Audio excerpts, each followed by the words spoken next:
অনুপ্রবেশ ইস্যুতে বিরোধীদের কড়া আক্রমণ প্রধানমন্ত্রী মোদীর। ভোট ব্যাংকের রাজনীতির অভিযোগ তুলে চড়া সুর।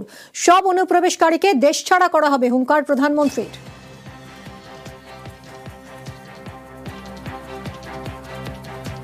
वोट बैंक की राजनीति के लिए राष्ट्र की सुरक्षा को जानबूझकर खतरे में डाला गया। जब हम इस विषय को गंभीरता से उठा रहे हैं तो कुछ लोग देश हित से ज्यादा अपने स्वार्थ को ऊपर रख रहे हैं। ये लोग घुसपैठियों को अधिकार दिलाने के लिए राजनीतिक लड़ाई लड़ रहे हैं।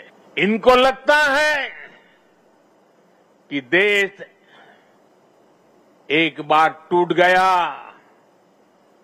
आगे भी टूटता रहे।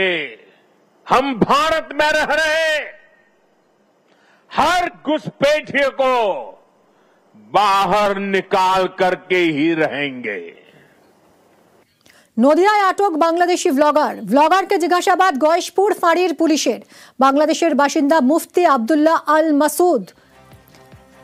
রাজ্যের একাধিক জায়গায় বাড়ি ভাড়া নিয়ে বাস করছিল মাসুদের ভিসার মেয়াদও অনেক আগেই শেষ হয়েছে বলে জানা যাচ্ছে। কথা বলবো রঞ্জিতের সঙ্গে। রঞ্জিত, এই মাসুদ কতদিন আগে ভারতে এসেছিল, কিভাবেই বা জানাজানি হলো যে তার ভিসা শেষ হয়ে গেছে, তাও সে এদেশেই বসবাস করছে এখনো?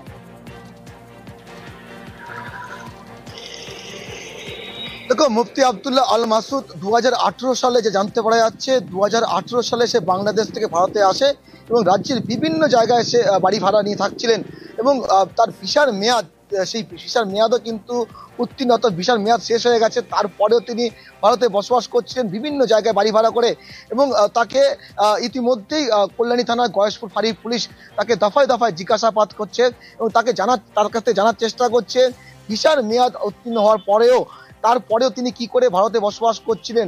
তার থেকে বড় বিষয় হচ্ছে যেই বাড়িতে ভাড়া থাকছিলেন তাকেও কিন্তু জিজ্ঞাসাবাদ করা হয়েছে, যদিও সেই বাড়ির লোকজন কিন্তু মুখ খুলতে নারাজ, তারা কোনো কথাই বলেনি। এবং সবথেকে বড় বিষয় যে বাড়ি ভাড়া দেওয়ার আগে তার যে পরিচয় থাকার কথা সেটা নিয়েও কিন্তু প্রশ্ন করা হয়েছিল বাড়ির মালিককে, তা নিয়ে কিন্তু কোনো কথা বলেননি। স্থানীয় বাসিন্দা যারা রয়েছে তাদের যেটা বক্তব্য রয়েছে, এই মাসুদ বাড়িতে থাকলেও এলাকার কারোর সাথে বেশি মিশতেন না, তবে মাঝে মাঝে লোকজন আসতেন, কখনো বাংলাদেশ থেকে লোক আসতেন বলে এমনটাই কিন্তু দাবি করছে স্থানীয় বাসিন্দারা। তবে কি কারণে তিনি এখানে বসবাস করছিলেন সেটা কিন্তু পুলিশ তদন্ত করে দেখছে এবং তার যে ভিসার মেয়াদ অনেক আগে শেষ হয়ে গেছিল সেটা কিন্তু জানতে পারা যাচ্ছে পুলিশ সূত্রে, সেটাও কিন্তু খতিয়ে দেখছে পুলিশ। তবে মাসুদকে কিন্তু এখনো পুলিশ গ্রেপ্তার করেনি, তাকে কিন্তু জিজ্ঞাসাবাদ করছে এবং যেই ঘরে তিনি থাকতেন সেখান থেকে ল্যাপটপ সহ একাধিক জিনিসপত্র সেটাও কিন্তু খতিয়ে দেখছে পুলিশ। তবে মাসুদকে নিয়ে এখনো পর্যন্ত পুলিশ কোনো সিদ্ধান্ত নিতে পারেনি, এমনটাই পুলিশ জানতে পারা যাচ্ছে, কারণ তার কাছ থেকে আরও কিছু জানার চেষ্টা করছে পুলিশ। দফায় দফায় তাকে জিজ্ঞাসাবাদ করা হচ্ছে এবং তার কাছ থেকে যে সমস্ত জিনিস পাওয়া গেছে সেটা কিন্তু খতিয়ে দেখছে। সব থেকে বড় বিষয় হচ্ছে মাসুদের যে ভিসার মেয়াদ ছিল সেই ভিসার মেয়াদ কবে শেষ হয়েছে, কী কারণে শেষ হয়েছে, এখনো পর্যন্ত তিনি ভিসার মেয়াদ কেন বৃদ্ধি করেননি, তারপরে তিনি ভারতে কেন বসবাস করছিলেন সেটাও কিন্তু পুলিশ খতিয়ে দেখছে। ধন্যবাদ। মাসুদকে কি করছিলেন? মাসুদকে কি করছিলেন আপনি? মাসুদকে কি করেছিলেন? মাসুদকে কবে থেকে চেনেন? কি করছিলেন? কবে থেকে চেনেন? কবে থেকে চেনেন? এটা যাচ্ছেন কেন? বুঝছেন না? মাসুদ ভাই, আপনাদের বাড়ি ভাড়া কবে দিলেন? গয়েশপুরে কবে দিয়েছিলেন বাড়ি ভাড়া? মাসুদকে কবে থেকে চেনেন? আল মাসুদ, তিনি বাংলাদেশ থেকে পালিয়ে এখানে এসেছেন। বলতে বলবেন না, আপনার স্বামী পালিয়ে গেল কেন? হেলমেট পাতা দিয়ে পারবো না। আপনার সাথে হেলমেট না দিয়ে পালিয়ে গেল কেন? ক্ষমা করবেন আমাকে। কবে থেকে চেনেন? মাসুদকে চিনেন কি করে? মাসুদকে কি করে চিনলেন? ইউটিউবার ছিল, এখানে কি নাম বলতো? মাসুদ উনি ভাড়া থাকতেন এটা শুনেছি, এবং যার বাড়িতে ভাড়া থাকতেন সেও এখানকার লোক না, সেও বাইরের লোক। এমনি কথাটা তো বলতেন, বউ আসতো মাঝে মাঝে, ছেলে মেয়েও আসতো, আবার চলে যেত। এসআইআর এখনো শুরু হয়নি, তার আগে আজব কাণ্ড। অশোকনগরের বুথে নেই কোনো ভোটার। দুশ্চিন্তায় অশোকনগরে 159 নম্বর বুথে 900 ভোটার। 2002 সালের ভোটার তালিকায় তাদের নামই নেই। নির্বাচন কমিশনের তালিকায় ক্ষোভ ভোটারদের। অশোকনগর বিধানসভা কেন্দ্রের গুমা ঘোষপাড়ার ঘটনা।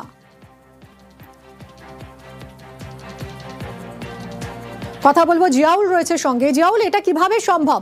900 জন ভোটার, তারা ভোট দিয়েছিলেন অথচ তাদের নামই নেই ওয়েবসাইটে।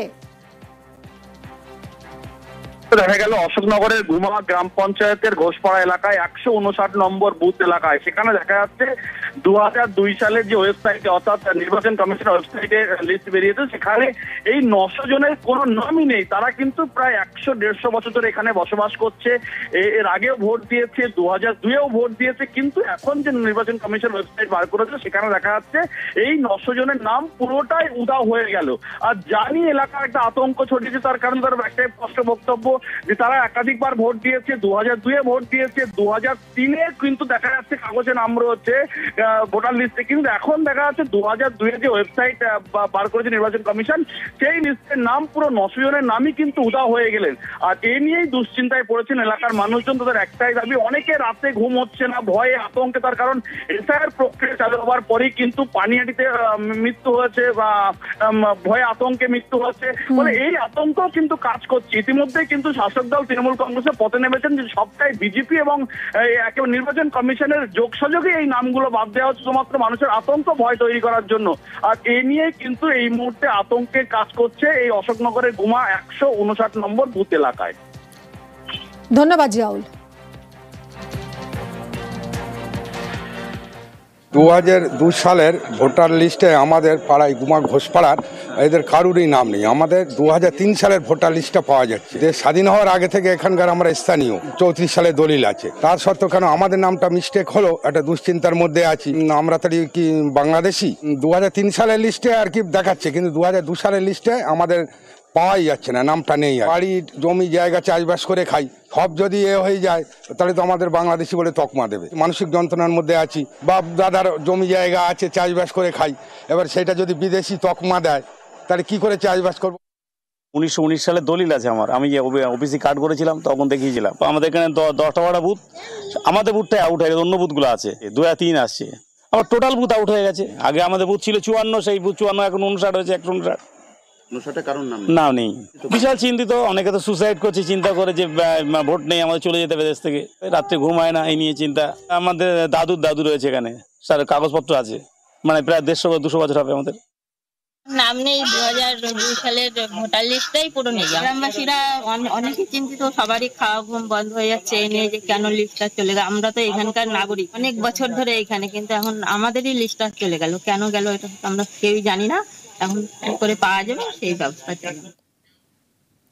গতকালই অশোকনগরে তালিকা থেকে ভোটারদের নাম বাদ নিয়ে সরব হন কুণাল ঘোষ। অশোকনগরে গুমা 1 গ্রাম panchayat, Habra 2 block, Ashoknagar assembly constituency, এখানে 159 নম্বর যে বুথটা কোনো ভোটারই নেই দেখাচ্ছে, সেটায় প্রায় 900 ভোটার আছেন। অর্থাৎ একটা বুথে 900 ভোটার উড়িয়ে দিয়েছে। এবার বলুন, কোথায় কুচবিহার, কোথায় অশোকনগর, কোথায় 400, কোন বুথে 900, কোন অমুক, এগুলো উড়িয়ে দিয়ে বসে আছে। কিসের থেকে উড়িয়েছে? 2002-এর ভোটার লিস্ট থেকে উড়িয়েছে।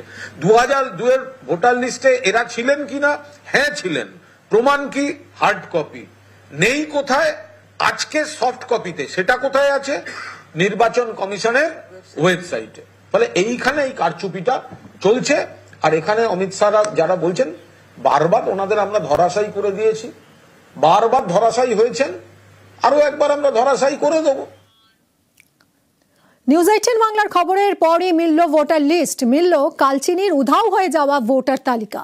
বিএলওর হাতে ভোটার লিস্ট তুলে দিল কমিশন। 2002-এর লিস্ট থেকে 12/227 বুথের ভোটারদের নাম উধাও হয়ে যায়। কোনো বিএলও তার পরিবারের নামও ছিল না, তালিকায় ছিল না প্রাক্তন পঞ্চায়েত সদস্যের নামও। নিউজ 18 বাংলার খবরের পরই মিলল তালিকা। 2002 সালের তালিকায় নাম দেখে স্বস্তি। কথা বলবো রাজকুমারের সঙ্গে। রাজকুমার, আমরাই এই খবর দেখিয়েছিলাম এবং তারপর অবশেষে ভোটার লিস্ট পাওয়া গেল এবং এই নতুন ভোটার লিস্টে নিজেদের নাম দেখে খুশি ভোটাররা, কি বলছেন তারা?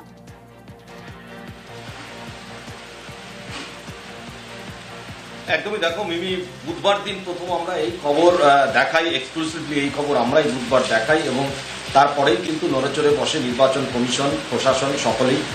বিএলও এতদিন হতাশ ছিল আমাদের কাছে, তিনি তার হতাশার কথা জানিয়েছিলেন যে তালিকাতে গোটা একটি বুথ যে 12 যে 227 নম্বর বুথ, সেই বুথের যে 2002-তে যে 549 জনের যে ভোটার ছিল, সেই গোটা তালিকাটাই একেবারে উধাও হয়ে গেছিল। কিন্তু তারপরে এই খবরের পরেই নড়েচড়ে বসে এবং ইতিমধ্যেই কিন্তু ওই যে তালিকা, সেই তালিকা নির্বাচন কমিশন খুঁজে পেয়েছে এবং খুঁজে তার যে হার্ড কপি সেটা বিএলওর কাছে দেওয়া হয়েছে এবং বিএলওকে বলেছে আপনি যে লিঙ্কের যেভাবে কাজ করার সেইভাবে এই তালিকা ধরে করুন।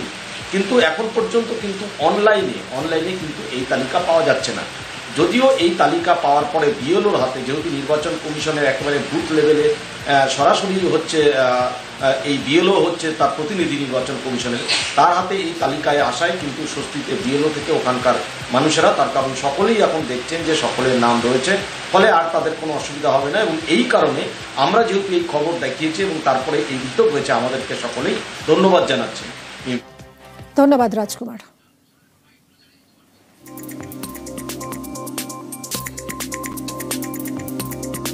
2002-এর ওই সময়ের মানে 2227 পার্টের মানে পুরো বুথটার নামটা মানে হাফিজ হয়ে গেছিল।